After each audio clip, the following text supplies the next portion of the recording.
What's up l'équipe, c'est Cloxis, j'espère que vous allez bien, en tout cas pour ma part ça va nickel. Aujourd'hui les gens, on se retrouve dans une nouvelle vidéo où dans cette vidéo on va partir sur un nouveau concept. Je vais juste parler à vous, à la caméra, de mon vécu, de certaines choses qui me passionnent, enfin, notamment comme je l'ai dit, parler de mon vécu pour vous montrer que vous n'êtes pas seul. Et que peut-être avec mon propre vécu et ce que j'ai dû mettre en place pour aller mieux, peut-être que ça peut vous aider vous. Dans cette vidéo, je vais vous parler de mon parcours scolaire. Car pour moi, l'école, c'est fini. Ça fait bizarre à dire quand même. Mais du moins, quand je parle de l'école, c'est du coup de la petite section jusqu'à la terminale. Et tout ça pour moi, c'est fini. Car j'ai eu mon bac, let's go. Wouhou, wouhou. J'abuse. Je vais vous parler comment se sont passées chaque année scolaire de ma vie. Je vais vous dire notamment l'essentiel des années primaires. Maternelle, laissez tomber, je m'en souviens hop et puis même c'est pas très intéressant. Ensuite les années collège, là cette fois je vais décortiquer année par année parce qu'il s'est passé différentes choses selon chaque année. Voici seconde, première, terminale. Mais ça, la partie lycée, je vais en parler dans une prochaine vidéo. Donc ça sera réparti en deux parties du coup. On est parti, donc la primaire. Moi, je me considérais comme un élève moyen, c'est-à-dire que je n'avais pas forcément de lacunes dans quelconque matière, sauf dans une particulièrement, le français. Surtout en conjugaison où j'étais vraiment nul à chier en fait, j'étais nul, c'est ouf. J'avais vraiment du mal avec la conjugaison, encore aujourd'hui, c'est ça qui est terrible et c'est ça qui m'a valu le bac de français. Je n'avais pas de lacunes particulières dans les cours, mais il y a quelque chose que j'ai trop négligé et que je me dois de vous parler, c'est les devoirs. L'importance qu'a les devoirs en fait sur mon travail de manière générale. Je ne les faisais pas, je rentrais, c'était tout de suite devant la télé, c'est tout. En fait, je les faisais que quand c'était à rendre, donc que quand c'était important, mais sinon, c'était quand même très peu fréquent que je les fasse.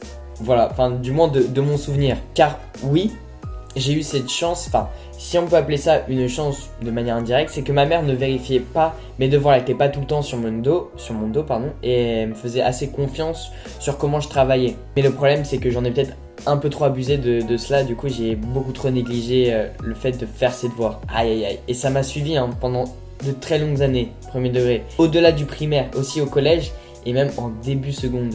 C'est pour vous dire, c'est un peu cata quand même. Et aussi le fait est que à cet âge-là, donc pendant tout ma primaire, je ne révisais pas. Je n'ai pas appris à réviser. C'est-à-dire que je n'ai encore à l'heure actuelle toujours pas de façon d'apprendre. La seule façon pour moi de retenir des informations, c'est de me bourrer le crâne avec. Je vais retenir, disons, entre 60 et 75% de ce que j'ai vu.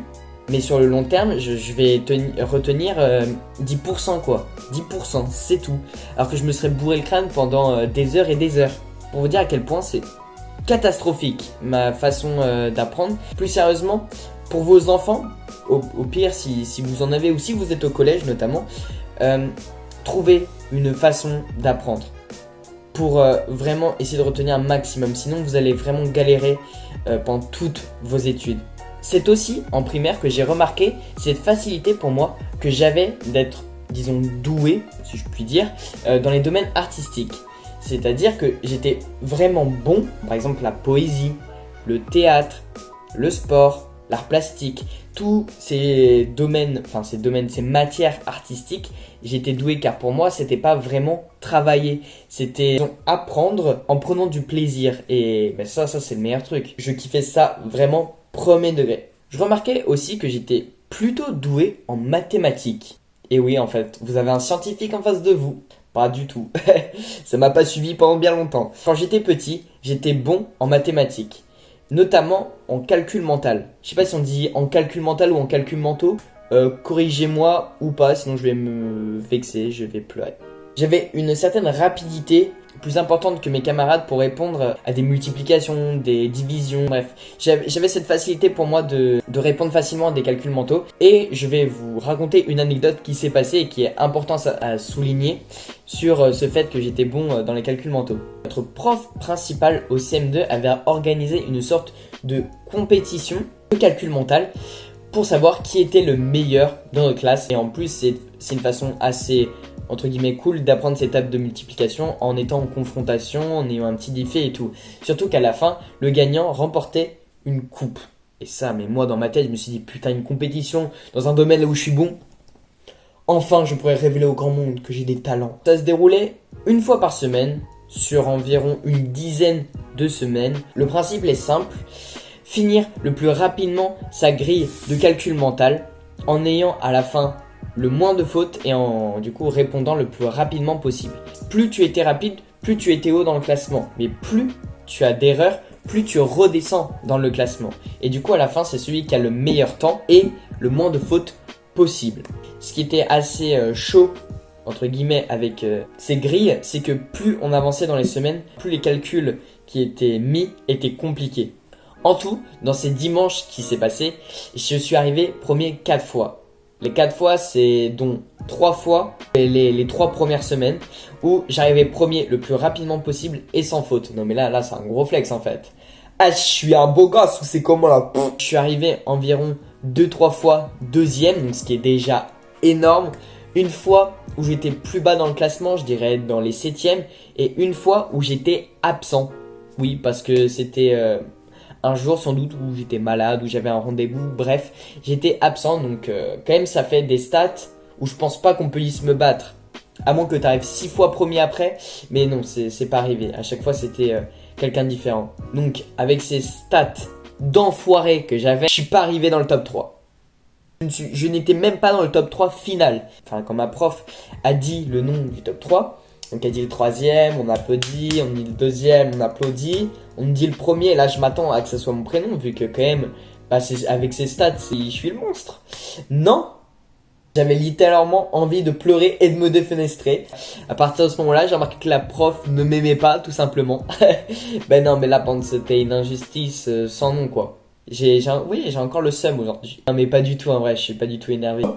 Surtout ensuite elle a continué à dire ah oui donc top 4, nanana, top 5, nanana, top 6, top 7, top 8, nanana. Je suis même pas dans le top 10. Je suis même pas dans le top 10. Allô, j'ai gagné 4 fois quand même. 4 fois, je ne suis pas dans le top 10. C'est abusé. Dites-vous que c'était tellement aberrant que même les gens de ma classe ont dit à la prof mais Clovis il est où? Bah même moi je me suis dit ça quoi, enfin c'est ouf. Un peu le seum. Tant pis. Cette prof ne m'aimait pas. C'est un bien grand mot ce que je suis en train de vous dire, mais j'ai peut-être une raison pour laquelle elle ne m'appréciait pas vraiment. Voilà, que je vous dise honnêtement les termes. Lors d'un cours de français, donc déjà j'ai réussi à embrouiller quelqu'un en français. Je m'en souviens plus, à vrai dire, de l'anecdote, donc je vais essayer de faire au mieux, de vous représenter au mieux un peu ce qui s'est passé. En gros, il y avait une phrase simple, et à la fin c'était marqué les crocodiles et les alligators, pardon. Du coup, il fallait trouver la figure de style de qu'est-ce que c'était les crocodiles et les alligators. Tout le monde dit une figure de style, comprenant donc les crocodiles et les alligators. Sauf moi, le seul mécos à dire que les crocodiles et les alligators sont séparés par la conjonction de coordination. Et ça a pas plu, hein. Ça a pas plu que je dise ça. Sachez que premier degré, ils se sont ramenés à quoi 3-4 profs pour essayer de comprendre quelle était la vraie réponse de cet exercice. Sachez même que la prof principale en a parlé à ma mère. C'est pour dire à quel point je suis un monstre en fait. J'ai réussi à l'âge de 10 ans à mindfuck mes profs en français. Alors que je suis, mais je vous ai dit, mais nul à chier en français. Je payais déjà 10 ans ou c'est pas possible en fait. En résumé de mes années primaires, je suis un élève moyen qui se débrouille notamment dans les domaines artistiques et en mathématiques. Je suis pas forcément très bon, très doué en français, mais bon, disons que je me débrouille quand même, mais c'est quand même compliqué. Et là, je me prépare à entamer mes années collège. Avec une petite spécificité, je passe d'une école privée à un collège public. Et là, je peux vous dire honnêtement qu'il va y avoir du changement sur tous les points, honnêtement.